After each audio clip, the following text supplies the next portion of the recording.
Let's get right into it. Number 10. The monkey baby experiment. Imagine being so obsessed with the concept of love that you decide to kidnap a bunch of baby monkeys to prove it exists. That's not a dark joke. That's the actual plot of one of psychology's most infamous studies. Meet Harry Harlow, the man who apparently thought empathy was optional. Back in the 1950s, Harlow was fascinated by attachment. You know, that warm, fuzzy feeling that makes humans cling to each other like anxious koalas. But instead of studying humans, which would have been the ethical thing to do, he decided to traumatize monkeys instead. Because science. He took baby rhesus monkeys and separated them from their mothers, giving them two horrifying options: a wire mother that provided milk but zero comfort, and a cloth mother that was soft but gave no food. Guess what the babies did? They clung to the cloth mother like their tiny lives depended on it, even though she was literally a lifeless mannequin wrapped in a towel. Harlow concluded that love, or what he called contact comfort, was a biological need, which sure is a groundbreaking discovery. If you ignore the part where he emotionally annihilated an entire generation of monkeys, he later doubled down by isolating them completely in metal cages he called pits of despair. Because apparently the 1950s were a golden age for turning suffering into science, these monkeys grew up permanently anxious, self-harming, and unable to socialize, basically walking trauma responses. The creepy part? Harlow's work did change psychology forever. It helped prove how essential affection is for development and inspired better childcare and adoption practices. So, in a very disturbing way, his cruelty helped us learn how not to be cruel. Basically, we learned love is real. We just had to emotionally destroy some monkeys to prove it. Number 9. Electric obedience. Let's say a man in a lab coat tells you to press a button that might kill someone. Do you do it? If you said, obviously not, congratulations. You've never been in a Stanley Milgram experiment. In the early 1960s, Milgram wanted to understand why people obey authority, like, say, soldiers following horrific orders during wartime. His setup was simple but devilishly clever. Two volunteers show up. One becomes the teacher, and the other, an actor in On the Secret, is the learner. Every time the learner answers a question wrong, the teacher has to deliver an electric shock. Each wrong answer, the voltage goes up. Here's the twist. The shocks weren't real, but the teacher didn't know that. And the actor? Oh, he screamed. Like full panic mode, begging, shouting, pounding the wall, saying he had a heart condition. You'd think most people would stop. But no. 65% of participants cranked it all the way up to the fake lethal voltage just because a calm man in a white coat told them to keep going. When questioned afterward, people said they were just following orders. Sound familiar? Milgram had exposed something chilling: the terrifying ease with which ordinary people surrender their conscience to authority. The scariest part: this experiment has been repeated many times in different countries and eras, and people still obey. Turns out, your moral compass has an off switch, and it's labeled respectable authority figure. Basically, your brain would rather disappoint your soul than a guy wearing a lab coat. Number 8. The two-headed dog. Now let's visit Soviet Russia, because where else would you find a man who thought, what if dogs had spare heads? In 1954, Dr. Vladimir Demikhov, a real surgeon, not a mad scientist from a horror comic, decided to see if he could create a two-headed creature, and not metaphorically. He literally grafted the head and front legs of one puppy onto the body of a full-grown dog. Both heads were alive. Both could move, lick, drink, and even bark. The experiment was meant to test organ transplantation viability, which, weirdly, it did. But the imagery, straight nightmare fuel. The poor animals lived for a few days, sometimes weeks, before the immune systems gave up and the bodies rejected the fusion. Demikhov performed this operation over 20 times. 20. Because apparently one two-headed dog wasn't enough existential horror for Soviet science. To give credit where it's due, Demyakov's gruesome tinkering paved the way for real medical breakthroughs in organ transplants. He even inspired future heart surgeons. But maybe without the bonus head next time. The moral? Science sometimes has to crawl through a pit of nightmares to reach the light. Or in this case, to grow a second face that's also drinking milk. Basically, if Frankenstein had a dog, it would have been Demyakov's idea of a success story. Number 7. The sleep deprivation. Hell. You know that feeling when you pull an all-nighter and your brain starts playing hallucination bingo? Now imagine doing that. For days. In 1964, a 17-year-old high school student named Randy Gardner decided to break the world record for staying awake. Just for fun. No drugs, no caffeine, no naps. Just pure teenage defiance and the desperate need to make it into the Guinness Book of World Records. By day 2, he couldn't focus. By day 3, he was slurring words and forgetting simple tasks. By day 4, he started hallucinating, thinking street signs were people and that he was an athlete when he clearly wasn't. By day 6, he was basically a walking glitch in the Matrix. A Stanford sleep researcher named Dr. William Dement monitored the whole thing. Yes, Dement, fitting name. They found that even though Randy's body was technically fine, his mind was unraveling faster than a cheap sweater. He lasted 11 days. 11. That's 264 hours of sleep deprivation. When he finally crashed, he slept for 14 hours straight, woke up, and was surprisingly okay. No long-term damage. Which might be the weirdest part. Your brain can endure more torture than you think, but it'll make you feel like you're being haunted by your own neurons first. After that, scientists realized that sleep deprivation doesn't just make you tired, it makes you temporarily insane. Prolonged sleeplessness disrupts the brain's ability to regulate emotions, memory, and even basic perception. You literally stop being you. So yeah, next time you brag about pulling an all-nighter, remember, you're only a few missed REM cycles away from seeing dancing shadows that don't exist. Basically, your brain needs sleep, or it starts writing its own horror movie. Number 6. The rat brain remote control. Picture this. A tiny rat wearing a backpack, running through a maze with perfect precision. Not because it's smart, but because someone's literally driving its brain like a video game character. Welcome to one of the creepiest intersections of neuroscience and what if we played God? In the early 2000s, scientists at SUNY Downstate Medical Center found a way to turn rats into remote-controlled robots, or as they lovingly called them, roborats. They implanted tiny electrodes into the rats' brains, right in the parts that handle movement and pleasure. Then they connected those electrodes to a wireless control system. Every time the scientist pressed a button, the rat would turn left or right as if responding to an invisible joystick.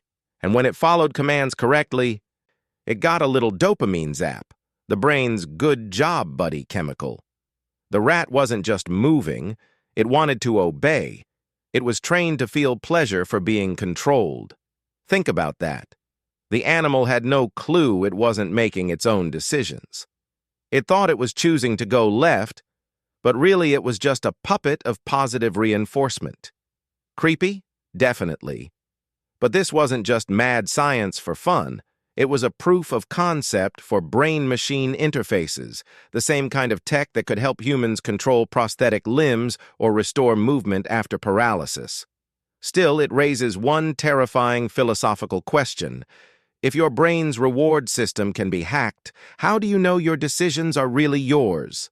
Basically, we learned that free will might just be a well-timed dopamine hit away from turning into free-ish will. Number 5. The human head transplant attempt. There's ambitious, and then there's Sergio Canavero. In the mid-2010s, this Italian neurosurgeon decided that the world was ready for something bold, a human head transplant. His plan? Take a living person's head and attach it to a new body. Like switching USB ports, but with existential horror. He wasn't joking. He announced he'd perform it on a volunteer, a Russian man with a debilitating muscle disease named Valery Spiridonov, who genuinely agreed to let Canavero try. The idea was to cool both bodies to slow cell death, sever the spinal cords cleanly, which is like trying to cut jello with a chainsaw, and then fuse the nerves together using a chemical called polyethylene glycol, glue for neurons. Then, after days in a medically induced coma, they'd wake up in a new body. Spoiler alert, it never actually happened. The project was condemned by the entire medical community for being scientifically impossible and ethically absurd. But Canavero did claim to have done it on cadavers, which, if true, is still enough to send shivers down your spine. Even creepier? Some scientists in China reportedly followed up on the research and performed head-body transplant experiments on monkeys. The monkey survived for a short while, just long enough to make us all deeply uncomfortable. So yeah, we've reached the point where humans are trying to hot-swap bodies like video game avatars. Science fiction called, it wants its dystopia back. Basically, it turns out getting ahead in life might not be as metaphorical as we hoped. Number 4. The Fear Factory. If you think you're brave, try this on for size. A woman with no fear whatsoever. In one of the strangest neurological studies ever, researchers discovered a patient known only as SM, who had a rare genetic condition that destroyed her amygdala, the tiny almond-shaped part of the brain that generates fear. She could watch horror movies, walk through haunted houses, even stand inches away from live snakes. Nothing. Zero fear response. Sounds kind of awesome, right? Until you realize fear is what keeps you alive. SM once got mugged at knife point, shrugged it off, and walked the same route again the next day. Her brain simply couldn't register danger. So scientists, being scientists, decided to test it. They exposed her to spiders, snakes, and even took her through a derelict asylum full of fake corpses. Nothing. Then they tried something more primal. Carbon dioxide inhalation. The feeling of suffocation. And that finally triggered panic, because even without fear of external threats, her body still recognized the terror of dying from within. The brain might lie, but the body remembers. SM's condition taught us that fear isn't just psychological, it's biological. A hardwired system meant to keep your squishy meat body intact. But her story also forced scientists to confront how deeply emotion and survival are intertwined. Without fear, you're not fearless, you're defenseless. Basically, the only thing scarier than fear itself is not having any at all. Number 3, the stomach brain. You know that saying, trust your gut. Yeah, turns out it's not just a metaphor. Your stomach literally has a brain of its own, and some scientists decided to mess with it. Back in the 1920s, physiologist Ivan Pavlov, yes, the dog saliva guy, had a student named William Beaumont who took curiosity way too far. He studied a man named Alexis St. Martin, who'd survived a gunshot wound to the stomach, leaving him with a permanent hole straight into his digestive system. Beaumont realized he could watch digestion happen in real time. So he tied pieces of food to a string, shoved them into the guy's stomach, and pulled them out later to see how far along the digestion was. Imagine being that man's dinner guest. Later studies showed the stomach isn't just a sack of acid, it's lined with millions of neurons forming what's now called the enteric nervous system. It can function independently of your brain. It releases its own hormones, controls mood-related chemicals like serotonin, and even influences decision-making.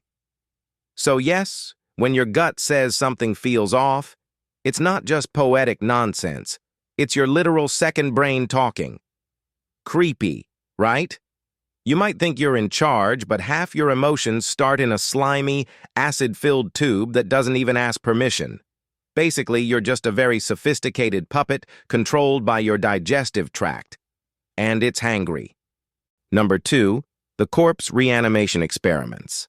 Let's hop back to the early 1800s, when scientists were really into electricity, and really not into ethics. Meet Giovanni Aldini, the nephew of Luigi Galvani. Yes, the guy who made frog legs twitch with electricity. Aldini took Uncle Luigi's parlor trick and said, "Cool, but what if we tried it on humans?" In 1803, Aldini got permission to experiment on the corpse of an executed criminal named George Foster. They wheeled the freshly dead body into a lecture hall in London, a live audience, because apparently this was the 19th century version of Netflix, and Aldini went to work. He attached metal rods to Foster's limbs, face, and even his ears. Then he sent electric currents through them. What happened next is straight-up horror. The dead man's jaw twitched. His eyes opened. One hand clenched into a fist. At one point, his head jerked so violently that onlookers screamed, thinking he'd come back to life. Spoiler, he didn't. But Aldini's reanimation show inspired Mary Shelley's Frankenstein a few years later. It also laid the groundwork for our modern understanding of neuroelectricity, how nerves and muscles respond to current. But it's hard to appreciate the science when you picture a twitching corpse being zapped on a stage. Aldini was trying to prove that electricity was the spark of life, the same force that animates all living things. And while he didn't succeed in bringing anyone back, his experiments hinted at something profound, that life and death are separated by an invisible line, and we're still not entirely sure what that line is. Basically, he shocked science to life by trying to shock life back into science. Number 1, the Human Mind Control Project. If you thought remote-controlled rats were creepy, wait till you meet the U.S. government's favorite nightmare, MK-Ultra. Between the 1950s and the 1970s, the CIA ran a top-secret program trying to figure out how to control the human mind because apparently espionage wasn't paranoid enough already. The project's mission? To develop interrogation techniques, truth serums, and maybe even a way to reprogram people entirely. They experimented on prisoners, soldiers, hospital patients, and often without consent. LSD was their favorite toy. They'd secretly dose subjects with massive amounts of acid, sometimes for weeks, and record their psychological breakdowns. Some people suffered permanent mental damage. Others didn't make it at all. There were also bizarre sub-projects involving hypnosis, sensory deprivation, electroshock therapy, and even attempts at psychic communication. Basically, if it sounded like the plot of a bad sci-fi movie, they tried it. But with taxpayer money. The program only came to light in the 1970s after whistleblowers and journalists uncovered classified files. Most of the records had already been destroyed by the CIA because, that never looked suspicious. When the story broke, the public was horrified. And rightly so. It turned out the government had been experimenting with the very essence of free will, memory, and identity. The terrifying part? We still don't know the full extent of what happened because most of the evidence was erased. The legacy of MK-Ultra is a grim reminder that sometimes science doesn't just push boundaries, it violates them. And it forces us to ask, if you could control the human mind, would you really want to? Basically, MK-Ultra proved one thing for sure. The scariest lab experiment ever isn't the one with rats or monkeys, it's the one that happened inside human heads. That's all for today. I'll be making similar videos in the future. Subscribe to see them.